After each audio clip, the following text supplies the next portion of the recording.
우리를 지키시는 하나님이란 제목으로 잠시 말씀을 나누겠습니다. 제가 지금 이제 성현교회에서는 청소년부 부서를 맡고 있는데요. 참 우리 아이들이 얼마나 바쁜지 모릅니다. 토요일에 한번 만나서 밥을 먹으려고 해도 굉장히 바쁩니다. 어떨 때 전화하다 보면 저만 한가한 것 같습니다. 아이들 너무 바쁘고 학원에 토요일에도 쉬지 않고 학원에 가 있습니다. 이런 학원 스케줄에 밀려서 이렇게 부서에서 수련회 같은 걸 하려고 해도 1박 2일 이상 진행하기가 어려운 그런 상황 가운데 있습니다. 제가 이 중고등학생 시절 때 생각해 보면 여러분들도 마찬가지시겠지만은 수련회 하면 당연히 2박 3일 한 3박 4일 정도는 해야 되지 않습니까? 정말 참 그리운 그 시절을 이렇게 생각하게 되는 것 같습니다. 그런데 제가 이제 그런 수련회 때를 생각해 보면 이런 아이들이 항상 있습니다. 평소에는 정말 제멋대로인 그런 아이들인데 이 수련을 통해서 은혜 받는 아이들이 사실 굉장히 많이 있습니다. 교회에서는 그냥 예배 드릴 때 막 냉랭했던 그런 아이들이 수련을 통해서 변화되는 모습을 우리가 볼 수 있습니다. 뜨겁게 찬양하기도 합니다. 기도하면서 제가 정말 기도할 수 있었던 애였는가 싶었던 애가 눈물을 흘리면서 기도하는 모습을 우리는 볼 수 있습니다. 그렇게 은혜 받는 모습을 아마 여러분들도 그런 시절을 지내면서 아마 다 경험하고 또 보셨으리라고 생각합니다. 그래서 그런 모습을 보면 어떨 때는 이 아이는 정말 하나님 나라를 위해서 뭔가 큰일 내겠다 이렇게 생각이 들 것 같은 그런 아이들이 있습니다. 그리고 실제로 수련회를 마치고 이 교회에 돌아오면 이전과는 다른 모습으로 굉장히 열심히 신앙생활을 하는 그 모습을 볼 수 있습니다. 예전엔 전혀 그렇지 않았는데 달라진 모습이 보이는 것이죠. 그런데 여러분, 중요한 것은 그 모습이 그렇게 오래가지 않는다는 겁니다.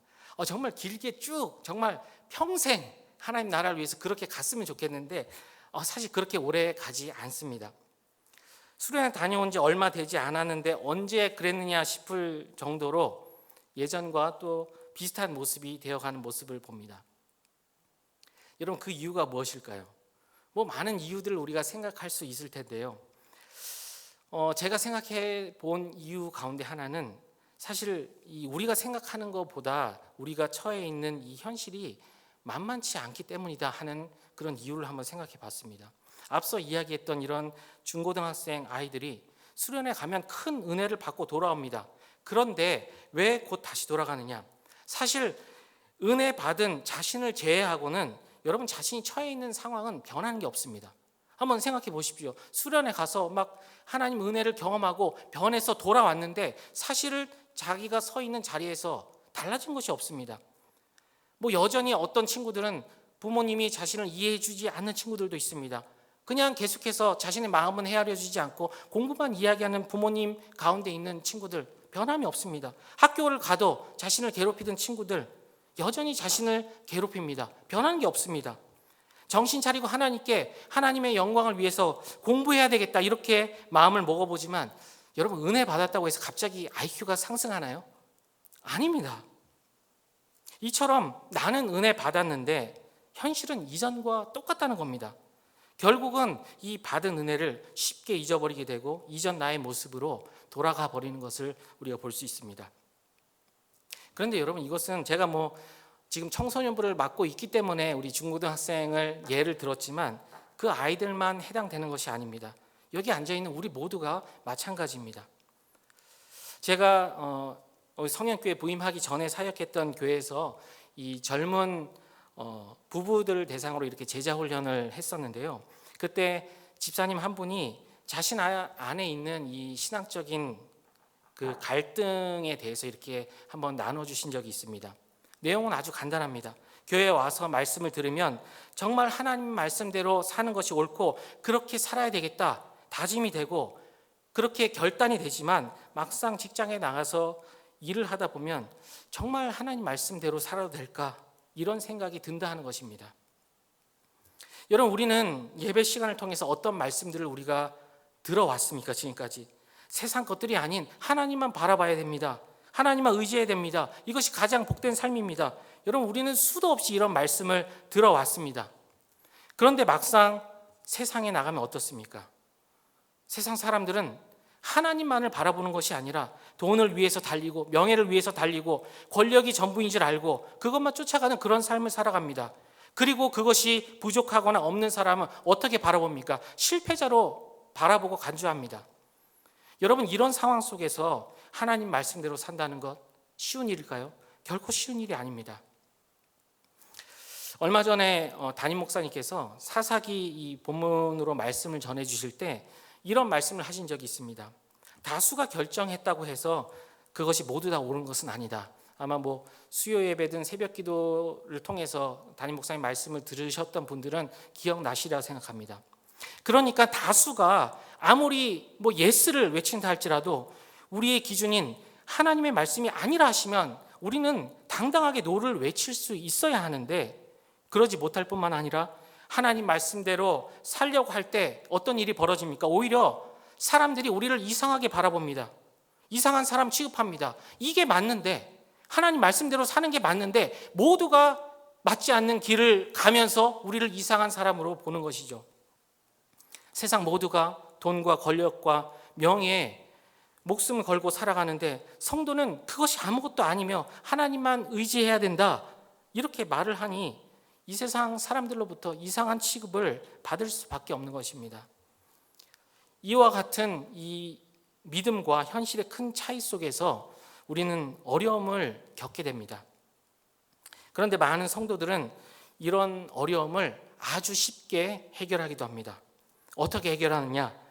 그것은 바로 교회 안에서는 교회 식대로, 세상에 나가서는 세상 식대로 살아가는 겁니다. 얼마나 쉽습니까? 다시 말해서 두 세상을 살아가는 것이죠. 하지만 이것은 결코 하나님을 바르게 믿고자 하는 성도가 택할 수 있는 방법이 아닙니다. 왜냐하면 교회와 세상을 따로 생각하며 따로 행동하는 것은 결국 위선적인 신앙에 불과하기 때문입니다. 겉과 속이 다른 신앙이죠. 그런데 주님은 이런 위선적인 신앙에 대해서 아주 엄하게 우리에게 경고하셨습니다. 우리 계시록 3장 15절에서 16절 말씀 우리 같이 한번 읽어보겠습니다. 내가 내 행위를 아노니 내가 차지도 아니하고 뜨겁지도 아니하도다. 내가 차든지 뜨겁든지 하기를 원하노라.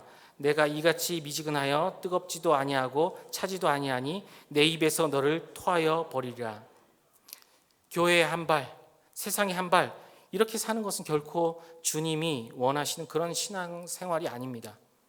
예수님은 차든지 뜨겁든지 하기를 원한다, 우리에게 분명히 말씀하셨고, 그렇지 않으면 토하여 버리겠다, 이렇게 말씀하십니다. 그런데 이 말씀은 여러분, 세상 사람들을 향해 하신 말씀이 아닙니다. 바로 교회 안에 있는, 지금 이 자리에 앉아 있는 우리 성도들에게 주신 말씀입니다. 그러기에 우리는 이 주님의 말씀을 정말 주의해서 들어야 합니다. 그러므로 성도는, 우리는 이 믿음과 현실의 큰 차이 속에서도 불구하고 언제나 믿음을 따라갈 수 있어야 합니다. 아무리 하나님의 말씀이 이 세상 현실과 거리가 먼 것처럼 느껴진다 해도 사실 그럴 때가 많지 않습니까? 하나님의 말씀이 상식보다는 상식적이지 않을 때가 더 많습니다. 그렇게 느껴진다 할지라도 우리의 기준은 하나님의 말씀이고, 그 하나님의 말씀을 선택할 수 있어야 하고 그 말씀에 순종하는 삶을 살 수 있어야 한다는 것입니다. 여러분, 이런 점에서 신앙생활이라고 하는 것은 결코 쉬운 것이 아닙니다. 왜냐하면 우리가 살아가는 이 세상의 어떤 생활 방식과는 완전히 다르기 때문입니다. 그러기에 이 세상 속에서 신앙생활을 우리가 제대로 하려면 굉장히 많은 고통과 희생을 때로는 감수해야 될 때도 있습니다. 오늘 우리 본문은 아니지만 시편 73편에 보면 이 믿음과 현실 사이에서 고통하는 시편 기자의 모습을 우리가 좀 살펴볼 수 있는데요. 이 시편 기자는 하나님께서 자기를 믿는 자에게 복 주신다 하는 그 사실을 분명히 믿는 사람이었습니다. 그런데 문제가 있습니다. 문제는 이 분명한 믿음 때문에 굉장히 큰 고민에 빠졌습니다. 우리 시편 73편 2절에서 3절 우리 같이 한번 읽어보겠습니다. 나는 거의 넘어질 뻔하였고 나의 걸음이 미끄러질 뻔하였으니 이는 내가 악인의 형통함을 보고 오만한 자를 질투하였음이로다. 지금 이 믿음 좋은 시편 기자가 자신이 시험에 빠질 뻔했다 이렇게 이야기합니다. 그 이유가 무엇이냐? 악인의 형통함을 보고 이 오만한 자를 질투하는 마음이 자신 가운데 생겼다는 것입니다. 시편 기자는 하나님께서 의인에게 복을 주시고 악인에게 재앙을 주신다 굳게 믿고 있었습니다. 여러분 사실 이것이 이 성경 말씀 아닙니까? 성경을 통해 우리에게 주시는 말씀이지 않습니까? 그런데 현실은 그렇지 않다는 것입니다. 악인이 그 모든 일에 형통합니다. 그래서 하나님을 믿는 자신이 이 악인을 질투하는 마음이 생겼다는 것입니다. 이것은 결코 하나님 말씀에 부합하지 않는 것 같습니다. 하나님은 의인이 복을 받는다 말씀하셨지 악인이 이처럼 복을 받는다 말씀하지 않았기 때문입니다. 그런데 이것이 끝이 아닙니다. 그러니까 지금 악인이 형통하고 때문에 자기가 굉장히 시험이 들었는데 그걸로 끝이 아닙니다. 시편 73편 4절에서 5절 우리 같이 한번 읽어보겠습니다. 그들은 죽을 때에도 고통이 없고 그 힘이 강건하며 사람들이 당하는 고난이 그들에게는 없고 사람들이 당하는 재앙도 그들에게는 없나니. 즉 악인들의 삶을 끝까지 살펴보니까 더 기가 막힌 겁니다. 그래도 삶은 그렇다고 쳐도 그들이 죽을 때의 모습을 보니까 그때에도 고통이 없이 아주 건강하게 최후를 맞고 있다는 겁니다. 악인들이 이 세상에서 잘 사는 것까지는 그렇다고 쳐도 그냥 눈 감고 넘어간다고 쳐도 어떻게 이 세상을 떠날 때에도 평안히 죽을 수 있단 말인가? 지금 굉장히 그것 때문에 힘들어합니다. 정말 하나님이 이 세상에 계시고 악인과 의인을 다스리고 계시는가? 이 시편 기자는 묻는 것입니다. 그런데 이처럼 믿음과 현실 사이에서 고통하던 이 시편 기자에게 아주 놀라운 깨달음이 주어졌습니다. 시편 73편 17절에서 19절 말씀 우리 같이 한번 읽어보겠습니다. 하나님의 성소에 들어갈 때에야 그들의 종말을 내가 깨달았나이다. 주께서 참으로 그들을 미끄러운 곳에 두시며 파멸에 던지시니 그들이 어찌하여 그리 갑자기 황폐되었는가 놀랄 정도로 그들은 전멸하였나이다. 이 본문의 시편 기자는 악인들이 이 세상을 살 동안 너무나 형통하고 또 죽을 때조차도 평안하게 죽는 것을 보면서 그 믿음이 굉장히 흔들렸습니다. 마치 하나님께서 악인 편을 드는 것처럼 보였기 때문입니다. 하지만 시편 기자가 하나님 성소에 들어갔을 때 마침내 그 악인들의 종말을 깨닫게 되었다는 것입니다.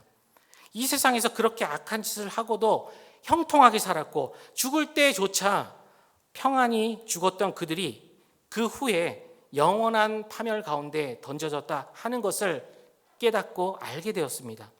다시 말해 시편 기자가 깨달은 것은 우리가 보는 이 세상이 전부가 아니다 하는 사실을 깨닫게 되었습니다.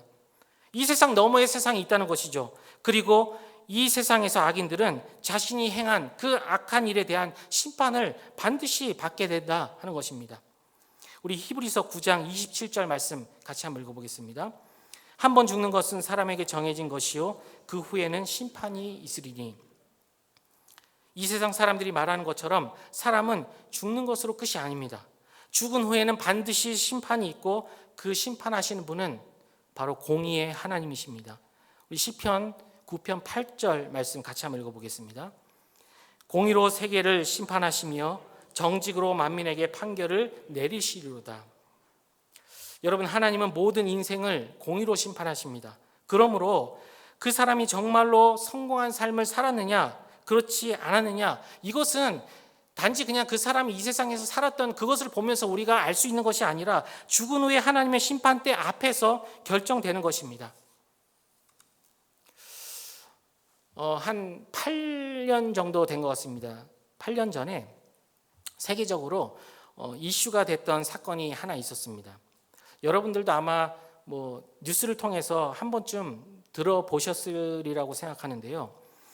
이 애슐리 메디슨이라고 하는 그 인터넷 사이트가 있습니다. 그 인터넷 사이트가 해킹을 당해서 이 회원 정보가 유출된 그런 사건이 있었습니다. 그래서 뉴스에도 막 나오고 했었는데요. 그 일 때문에 이혼은 기본이고 직장에서 해고당한 사람도 있었고 파산하고 어떤 사람은 자살하는 그 사람들도 있었습니다. 그 이유는 이 애슐리 메디슨이라고 하는 사이트가 이미 결혼한 남자, 여자를 대상으로 서로 만남을 갖게 하는 것입니다. 즉 불륜을 저지르게 하는 그런 인터넷 사이트입니다. 그래서 거기 회원인 것이 들통난 사람들 가운데는 뭐 극단적인 선택을 한 사람들도 굉장히 많이 있었습니다.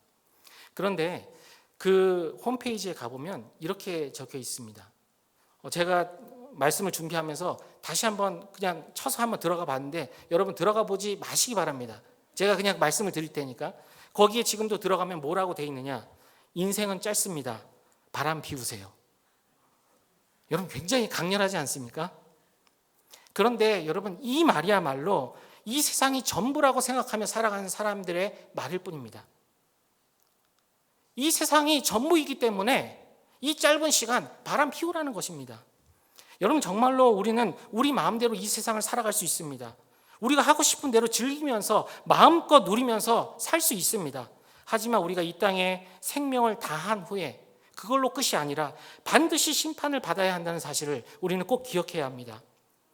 시편 기자는 이 믿음과 현실 사이에 고통을 하다가 악인의 종말을 깨닫고는 분명한 믿음을 가지게 됩니다. 우리 시편 73편 25절 26절 우리 같이 한번 읽어보겠습니다. 하늘에서는 주 외에 누가 내게 있으리요? 땅에서는 주밖에 내가 사모할이 없나이다. 내 육체와 마음은 쇠약하나 하나님은 내 마음의 반석이시요 영원한 분기시리라. 지금 악인의 종말을 깨달은 이 시편 기자는 오직 주님만이 나의 의지할 반석이며 영원한 분기시다 이렇게 고백하고 있습니다. 아무리 눈에 보이는 현실이 하나님의 말씀과 다르게 보인다 하더라도 결국에는 하나님의 말씀이 옳다 하는 것을 깊이 깨닫게 된 것입니다. 여러분 그런데 여기서 중요한 사실이 하나 있습니다. 바로 이 시편 기자가 이러한 깨달음이 언제 주어졌느냐 하는 것입니다. 악인의 형통함으로 말미암아 이 고통당하던 이 시편 기자가 언제 악인들의 비참한 종말을 깨달았느냐 하는 것입니다. 이 73편 말씀 보면 명확히 우리에게 설명해 줍니다. 바로 하나님의 성소에 들어갈 때라고 말씀합니다. 즉 하나님의 성소에 들어가서 악인의 종말을 깨닫게 된 것인데, 그렇다면 하나님의 성소에 들어간다 하는 것이 구체적으로 무엇을 말씀하는 것이겠습니까? 바로 성소에 들어가 하나님께 예배하는 것을 의미합니다. 다시 말해 이 시편 기자는 하나님의 성소에 들어와서 하나님께 예배하는 중에 이 악인의 종말을 깨닫게 되었다는 것입니다. 여러분 우리는 이 사실에 주목해야 합니다. 우리는 예배를 통해 하나님을 만나고 또 하나님께 영광 돌립니다. 그리고 예배를 통해 하나님의 무한한 은혜를 받아 누립니다. 그런데 우리가 예배를 드리면서 얻게 되는 또 하나 중요한 은혜가 있습니다. 그것은 우리가 예배를 드리면서 이전에 알고 있었던 하나님 말씀, 그러니까는 모르던 새로운 말씀이 아니라 이전에 알고 있었던 그 하나님의 말씀을 다시 한번 확인하면서 깨닫게 되는 은혜가 우리 가운데 있다는 것입니다. 여러분 이것이 무슨 말입니까? 우리가 하나님의 말씀을 읽고 듣습니다. 하지만 세상을 살다 보면 사실 우리 앞에 놓여있는 현실 때문에 그 말씀보다는 그 문제가 더 크게 우리 앞에 다가옵니다.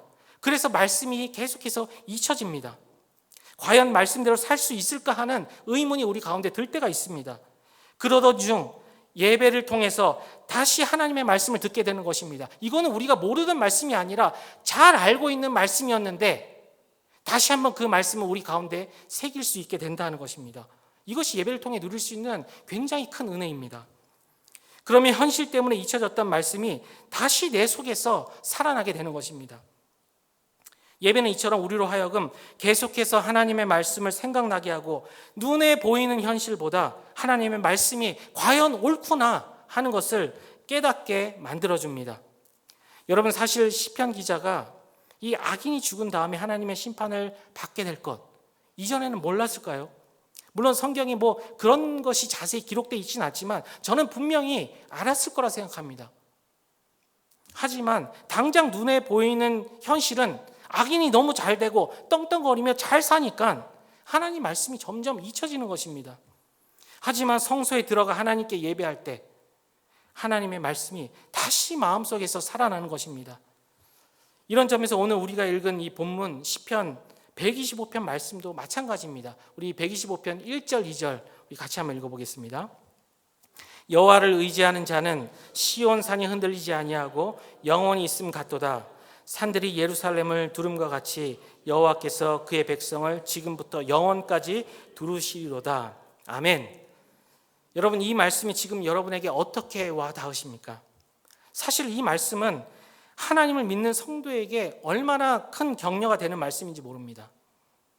여호와를 의지하는 자는 시온 산이 흔들리지 않고 영원히 서 있는 것 같다, 이렇게 말씀합니다. 이 세상 그 어떤 것도 성도를 건드릴 수 없다는 것입니다. 산들이 예루살렘을 두름같이 여호와께서 그의 백성을 영원히 두르시겠다, 이렇게 말씀하십니다. 얼마나 큰 격려의 말씀입니까?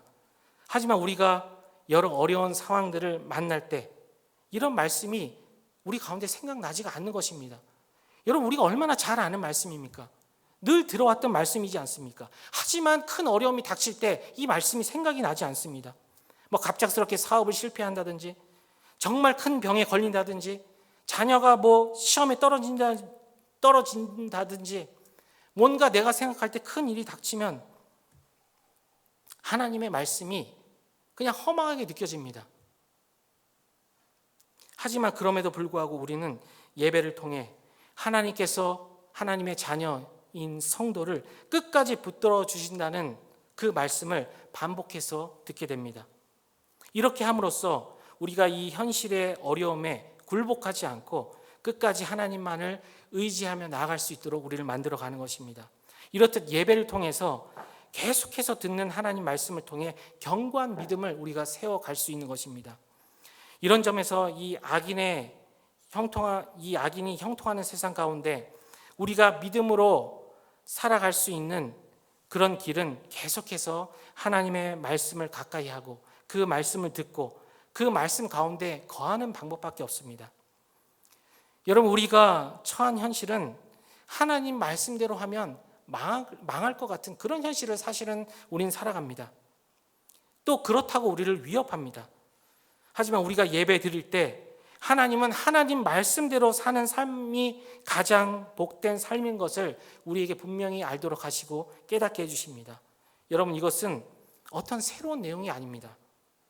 이미 이전에 들었고 또 듣고 잘 알던 말씀이지만 또 다시 예배를 통해 그 말씀을 우리 가운데 더 확실하게 새겨주는 것입니다. 사랑하는 여러분, 우린 여전히 현실과 믿음 사이에 갈등하는 그런 삶을 우린 살아가고 있습니다.